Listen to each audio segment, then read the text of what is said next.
Welcome back to another episode of the Downsizing Roadmap podcast with your hosts, Jody Roscoe and Heather Fisher.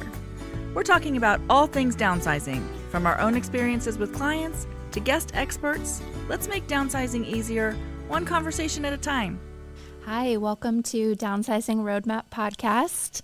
We have one of my favorite kinds of episodes today. We've got a little challenge, a 7-day decluttering challenge with one small win each day for a week. I love these. These are the best because I think they just really help people build momentum. And we just play games like, each one's different and you just play the game of getting started. And I think getting rid of that overwhelm and tricking yourself into it if that's what you need to do. A little bit of success. It's like back in elementary school, the gold star stickers that you got on your chart. Right. It's just a little way to keep yourself accountable to some small wins.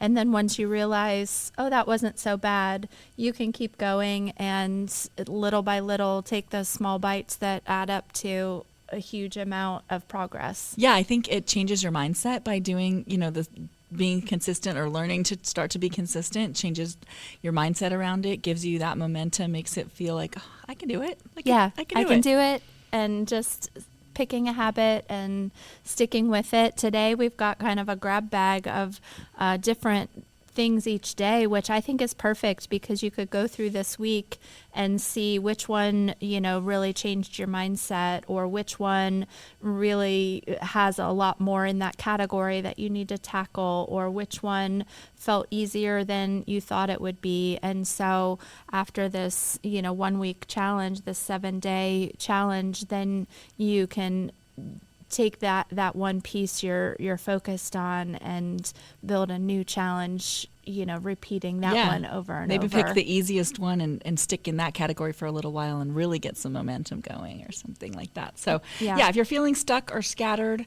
or unsure, keep listening today. I'm Jody Roscoe. I'm Heather Fisher. Let's get started. This one, like we said, it's 7 days of small challenges. We're going to go through them like in the order we have here, but you could mix and match. You could do them in a different order. You could do, one of the 7 every other day. You could do one a week, wherever you're at.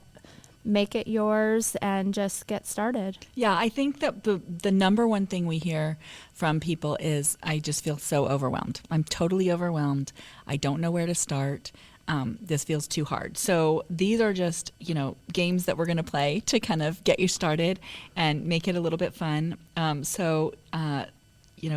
Let's just figure out which one works best for you. Yeah, everything we're going to talk about really should be like 15 to 30 minutes maximum on each day of the thing. So we can all do this. Yeah, and why it's going to work is, there's no perfect time. There's no perfect, people will be like, oh, I got to wait until I have a whole weekend, or I got to wait until, whatever, because that's just procrastinating because you just feel overwhelmed and you don't know how to get started. And we have a study that found that 76% of people are more likely to reach a goal when it's broken into small, specific actions with daily accountability. So make yourself a little chart, put the gold stars on it if that's what you need to do, big star, check it, whatever it is that you need to do for your 7 days, and make keep yourself accountable to it, but we'll help you break it into what those pieces are, and then you can get it started. Yeah, absolutely. When you just say, oh, I should start downsizing,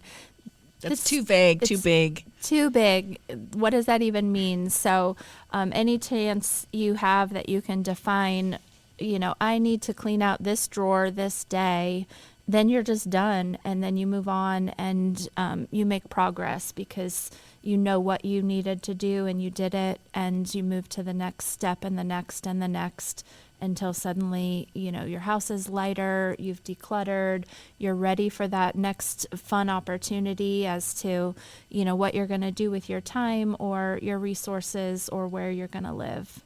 I think what you said is so true. You know what to do next is what you just said.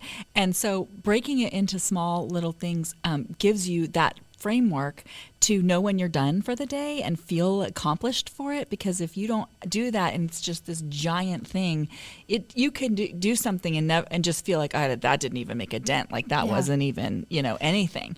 And if you're like, nope, this is what I'm going to get accomplished today, it reduces your decision fatigue. It makes you feel like, look, I did what I said I was going to do, and I'm done for today. I can celebrate that instead of this whole like I need to do the entire house and this little speck that I did barely made a dent.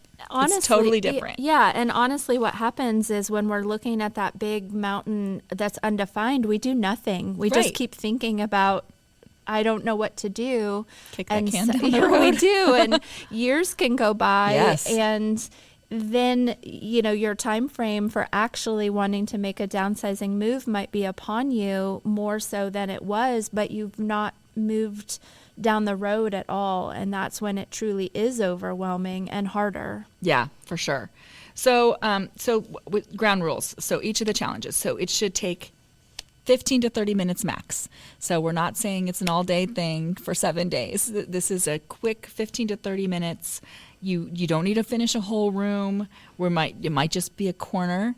Of mental clutter. There's things that you walk by every day that you're like, I need to deal with that, and you just don't. So set a timer if you need a boundary so that you can know that you're done. And if you miss a day, it's okay. No guilt. We're gonna pick it up the next day. It's all right.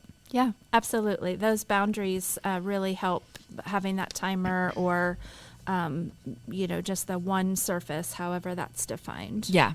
Some stuff that you probably need to have on hand just so that you can focus and get what you need to have done is a donate box or trash bag and then a recycle bin. So there will be things to donate. There will be things that are trash. And maybe there's some things that you can recycle or whatnot. And maybe you might also want something that you're giving to somebody. There might be some that you're willing to just share with somebody that you care about. Yeah, using Post-it notes or having some painter's tape nearby is helpful, so that once you've made a decision on something, if there's a reason it's still sitting there for a little bit, you don't have to revisit the decision. You just need to take action on where it needs to go at a later date. Yeah, because the way that you can make something take 15 or 30 minutes is not touching the thing over and over again, right? You touch it once, you make the decision, you put it where it needs to go. It needs to go in the donate box. I'm giving it to Shirley, whatever that is. It's trash.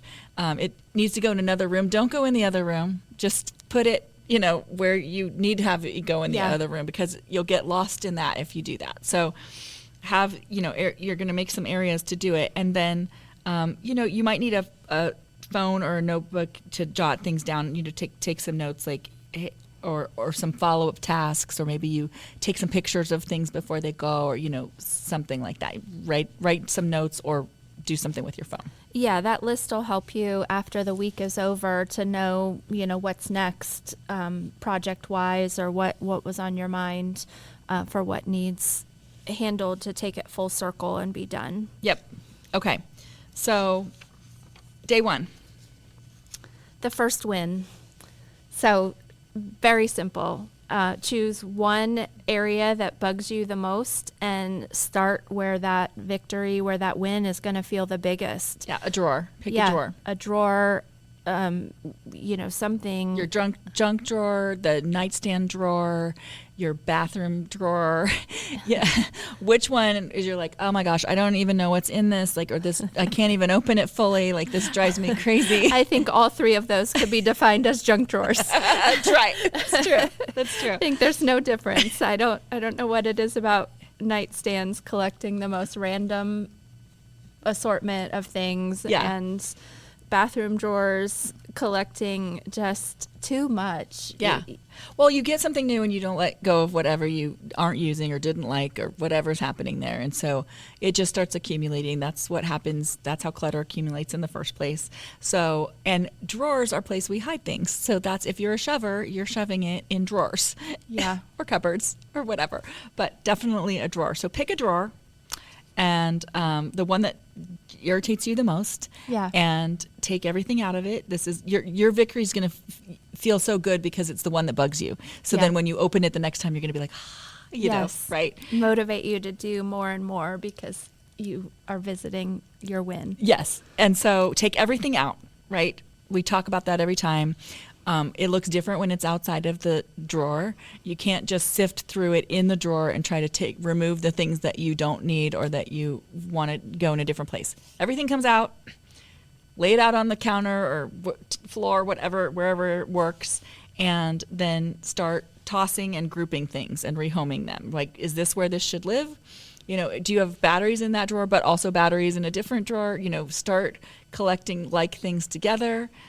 So you're grouping things. Don't be leaving the room though, right? If it needs to rehome in a different room in your house, then you're going to put it near the door and, you know, make a note if you need to of where it's gonna live now, and then only put back the things that belong in that drawer. Yeah, as you're grouping things, don't organize them at that moment. You know, stay focused on where you're working, and you could go group and, you know, dump those batteries where the other batteries are, but don't start buying bins or finding storage for all of them together. You're going to find more in other places. Just start that loose grouping. Yeah. And if that's not the category you're working on right now or the drawer or cupboard you're working on right now, just let it live there for a minute, you know, till you get to it. And ask yourself, does it make sense to have this thing in this place, right? Yeah. So if you have batteries in your nightstand and or batteries in your bathroom drawer, you know, but you also have them in the mudroom, you know, like, where are they going to live? And then that's it. You just know that it's not here. Yeah. Like, that doesn't make sense for them to be here. Yeah. Yeah, absolutely. And then, you know, this first win, this drawer is just designed to prove that it's not as hard as you thought. 15 minutes, 20 minutes. Done, win, success. Yes. Day one. Celebrate. Over. Yep. Okay.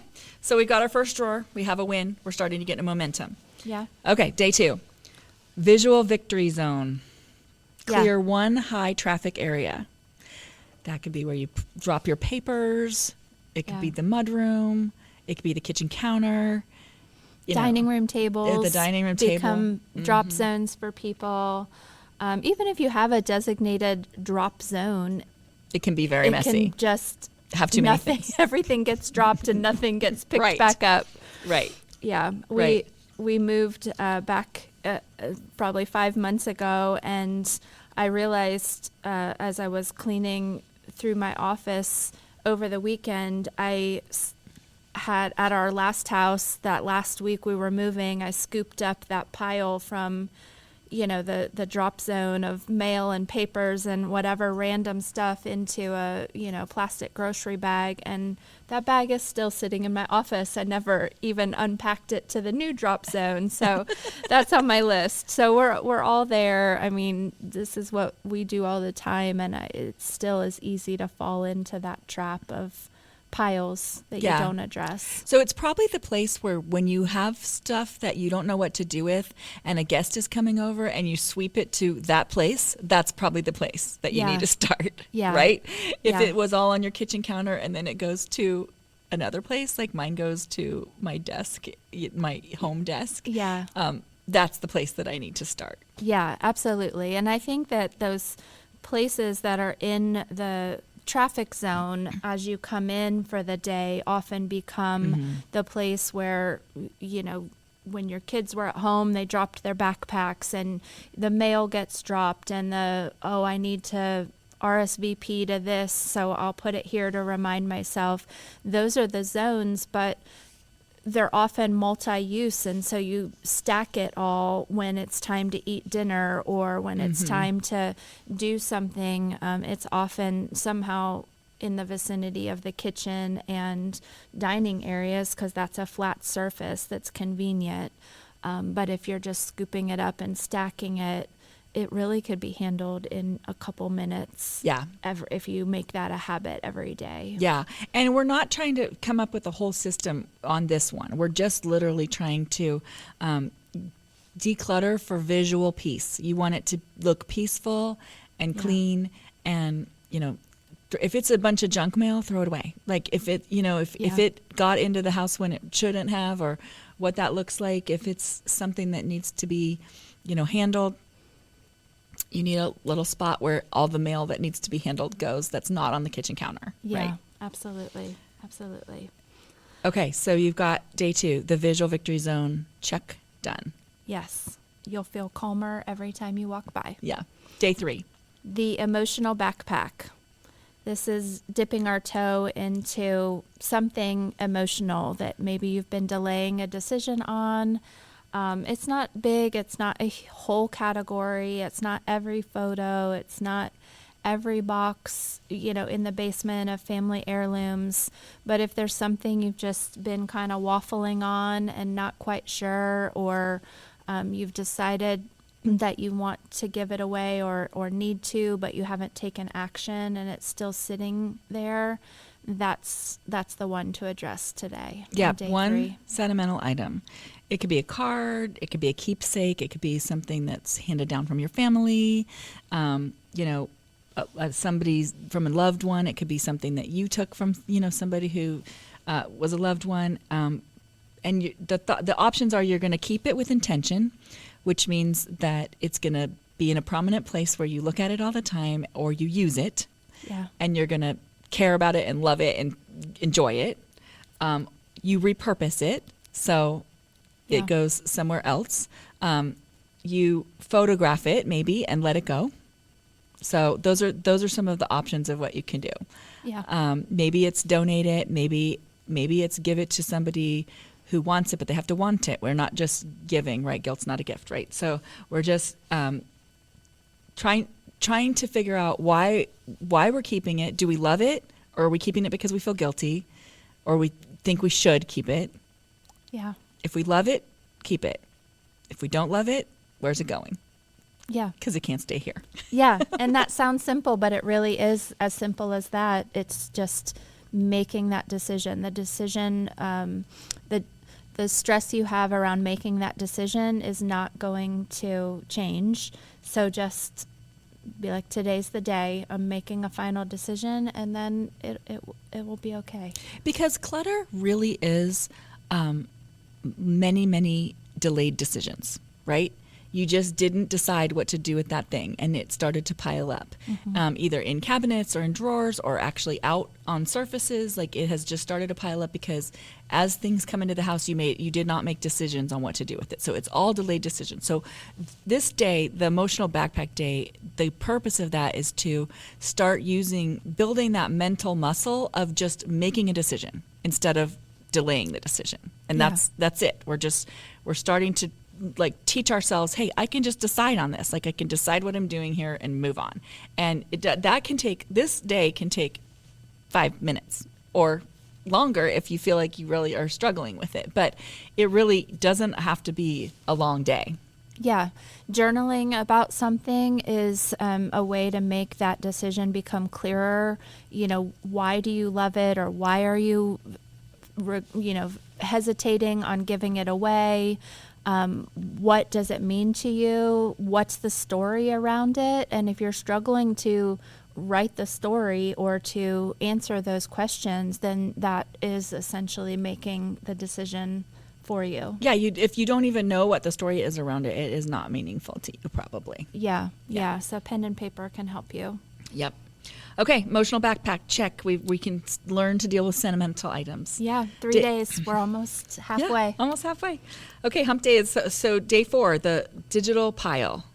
So clean out one digital category, your email, your photos, your downloads. And I'm not saying clean out the whole thing because, good Lord, if mine you could would see take mine, much more than a day. Yours would be, no.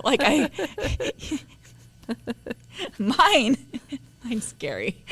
Yeah. Whenever I take a picture of something on my phone that shows anything where I have the numbers of emails or whatever, people are like, oh my gosh, that would make me crazy. But so practice what you preach. But anyway, pick something. And I would just do this on a timer. I would do this for 20 minutes, 15 minutes to 30 minutes, depending on what that is.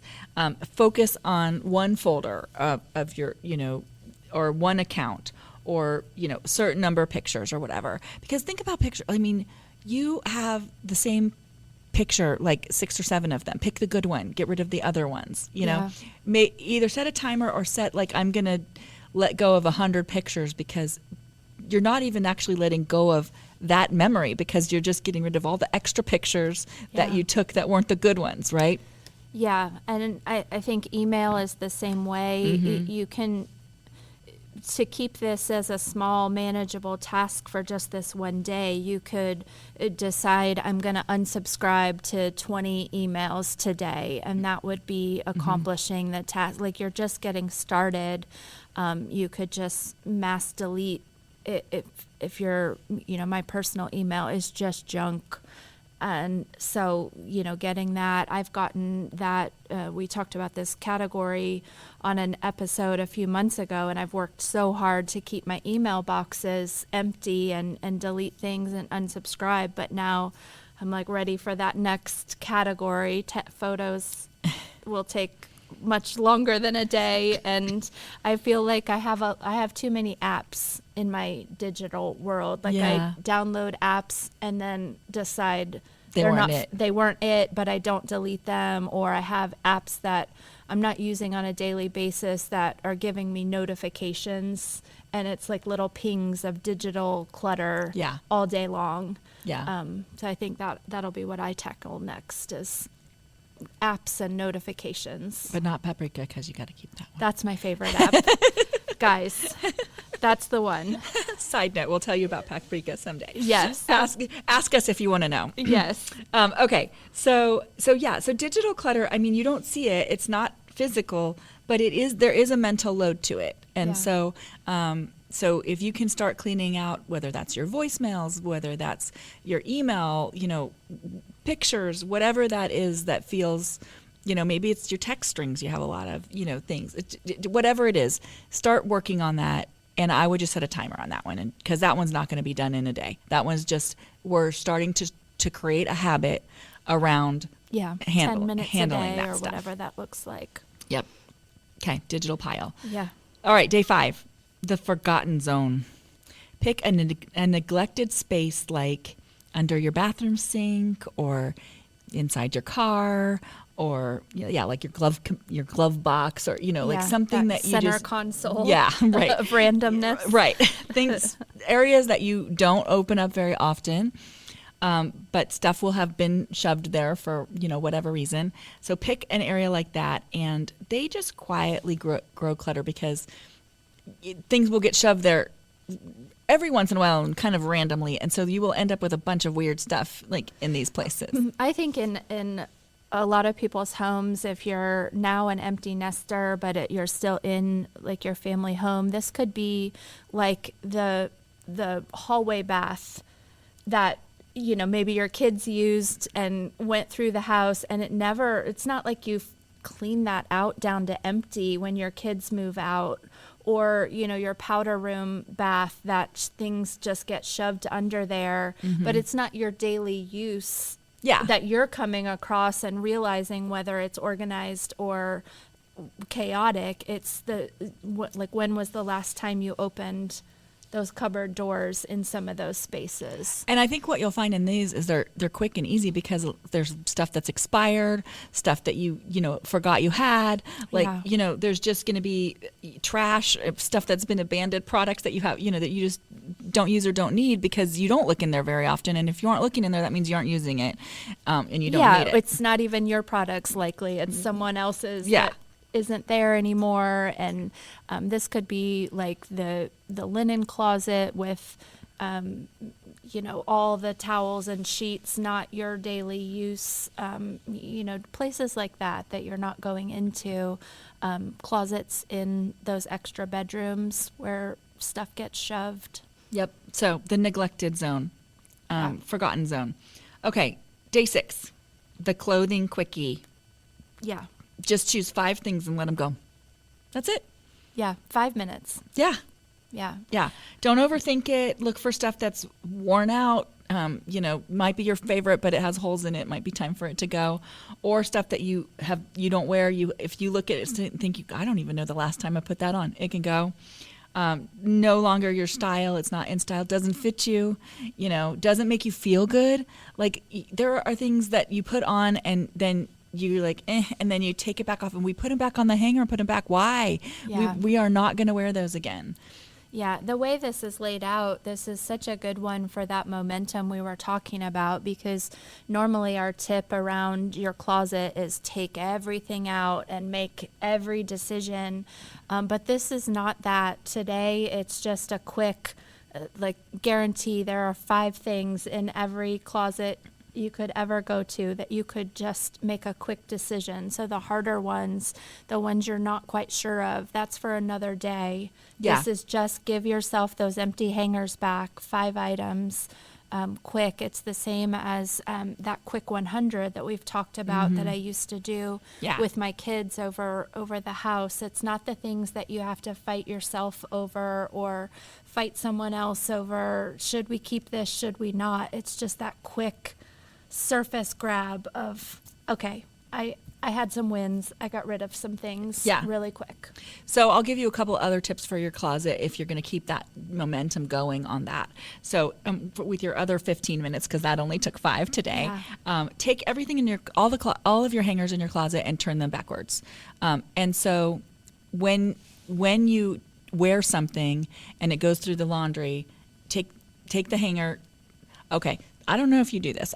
Every time I take my hanger, it goes in a same spot in my closet. It does not live in the middle of the clothes where it was. So work on that habit, because that is actually really helpful to not have all the empty hangers in between the clothes. So you take it off the hanger, you put your hanger with the hangers where they go on the side, and then when you wash it and you put it back on the hanger, you put the hanger in the right way. And so in 6 months, make a note in your calendar to check that. And everything where the hanger is still turned backwards means you haven't worn it in 6 months. And so it's probably time for it to go. Like, all of that can go. You aren't wearing it. And so all you're doing is leafing through it while you're trying to find the clothes that you do want to wear. And that's mentally annoying. You might not realize it, but it causes a mental weight. Yeah. So that's one trick. And then my other trick is put a donation bag in your closet. And when you put on something that doesn't fit right or doesn't feel right, you take it off. It goes in the donation bag. It does not go back on a hanger. You do not put it back. It just goes in it's not right anymore for whatever reason. Doesn't fit right, whatever it is. Yeah, I have a certain number of hangers. And, this is good for after you've done that clean out, when you're down to, this is enough clothes. I have what I need. I have whatever. When I get new stuff, there's maybe, I'm pretty exact right now because I have, brought in some new stuff. And, but if I'm out of hangers and I want something new, I've brought something new in, something has to go. So I know that it fits in my closet. It's not overstuffed. It's plenty of, the amount of clothes. But if I needed something new, it's because I wasn't finding what I wanted in the choices at home.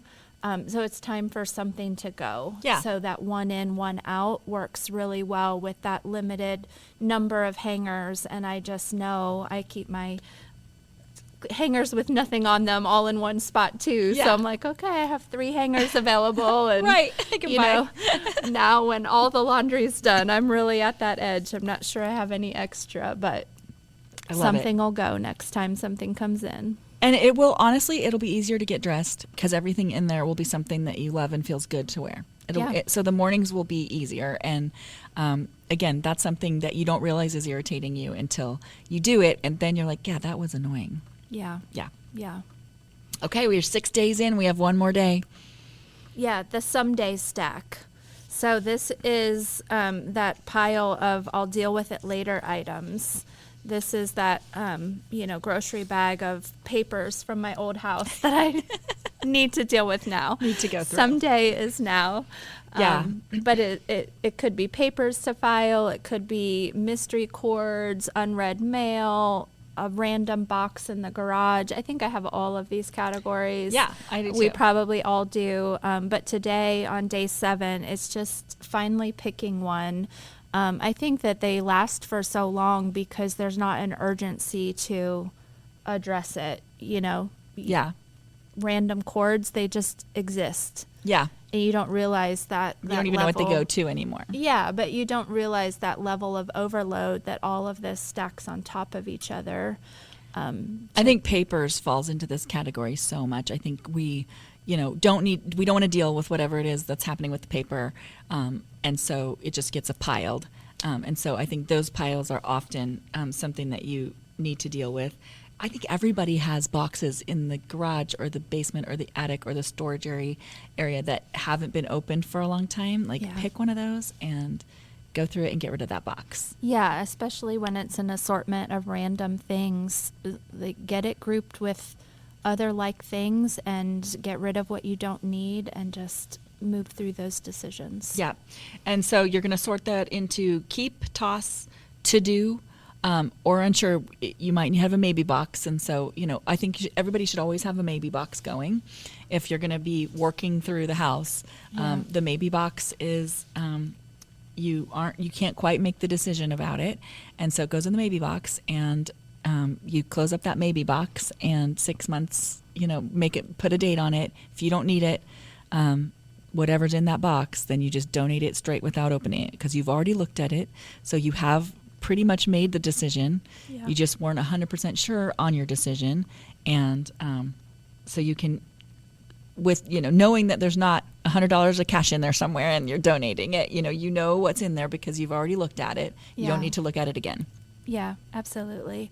And all of these steps, they're an ongoing process for all of us. So having that rolling maybe box and, the donate bag handy in your closet or somewhere else in the house, all of that is taking these small habits and wins and just keeping them going for a few minutes each day. Yeah. To keep everything under control. Yeah, so you created now, 7 days later, you've created 7 moments of clarity or peace, or you open that one drawer and you're like, oh, that's so great, and that's all of those are wins. Everything about that's a win. There's a pile that's been sitting there forever. It's gone.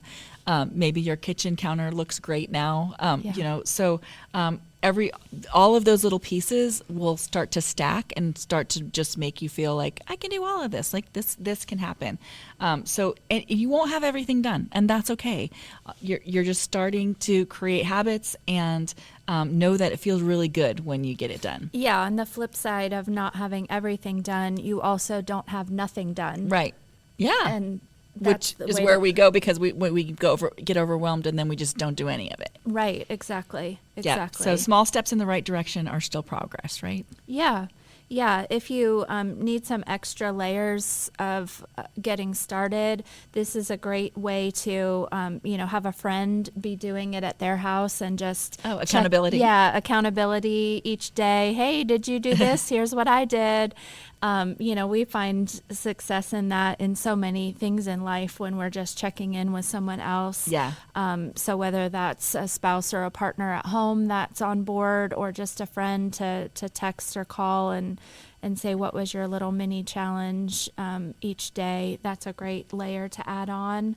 And then revisiting if you've been keeping any kind of a list of things that hit you that, might be a little bit bigger project along the way. How are you going to break that down into the next 7 days or the next month and just continue to bite off small pieces? Yeah, you could literally just rotate this one again, for the next week and just do another drawer and then another, visual zone. Or you could be like, it was really easy to do those hidden ones that I haven't looked at in a long time. And I really felt like that, got a lot done because I didn't need that stuff anyways. I'll do all of those right now, day after day. Or, I'm ready to go through my pictures or whatever that looks like. Pick some, you can either pick a category and just, but the point of it is make a daily habit, right? Yeah. Do something for 10 or 15 or 20 minutes every day, and you will be surprised at how much progress you can make in 15 minutes. Yeah, absolutely. And if you just need that extra boost of the structure of a challenge, we've had plenty of episodes with some other challenges that might resonate with you in different ways, but still give you that accountability from Jody and I, giving you some direction. Some people really thrive in just having a system around it. So check out those episodes. We would love to hear your wins. Yeah. What did you accomplish in your 7-day challenge? Show us the before and after of the junk drawer or whatever it is. Yes, we would love that. Absolutely. You can find us on Facebook, on our Facebook Downsizing Roadmap group. Post your photos, show us. Yeah, we'll put the link down. Yeah, we'll put that in the show notes. And, we would just love to hear how it goes. The challenges are my favorite because people just get those wins and progress. Yep. Easily. So I think that's it for today. We will be back next week. If there are any resources that we can help you with, downsizingroadmap.com. And if you'd like our free guide that gives some more ideas on how to get started, that's also on our website, downsizingroadmap.com/guide. That's free. We'll send that out to you, and we would love to hear from you. Yep, and if you're thinking about downsizing or helping a parent anywhere in the country, reach out to us. We help people connect with trusted agents nationwide. So Downsizing Roadmap /help. Not backsplash. /help. Yes, awesome. We will see you guys again next week. Thanks. Bye-bye. Thanks for joining us on the Downsizing Roadmap podcast. If you found this episode helpful, be sure to subscribe, leave us a review, and share it with someone who might need a little downsizing inspiration. Have questions or ideas for future episodes? Reach out to us on our website, www.downsizingroadmap.com. Until next time, let's keep simplifying and moving forward.